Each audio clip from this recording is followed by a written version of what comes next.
গভীর নিম্নচাপটি দুর্বল হয়ে লঘুচাপে পরিণত হয়ে বর্তমানে শেরপুর ও তৎসংলগ্ন মেঘালয়ে অবস্থান করছে।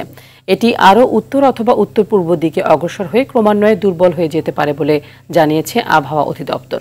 তবে আগামী ৭২ ঘণ্টা দেশের অধিকাংশ জায়গায় ভারী বৃষ্টি হতে পারে। দক্ষিণ পশ্চিম মৌসুমী বায়ুর প্রভাবে ময়মনসিংহ, ঢাকা, খুলনা, বরিশাল, চট্টগ্রাম ও সিলেট বিভাগের অধিকাংশ জায়গায় এবং রংপুর ও রাজশাহী বিভাগের বিভিন্ন স্থানে বজ্রসহ বৃষ্টি হতে পারে। তবে সমুদ্র বন্দর, বঙ্গোপসাগর ও উপকূলীয় এলাকায় ঝোড়ো হাওয়া বয়ে যাওয়ার সম্ভাবনা নেই। নদী, সমুদ্র বন্দরগুলো থেকে সতর্ক বার্তা তুলে নেয়ার নির্দেশ দেওয়া হয়েছে।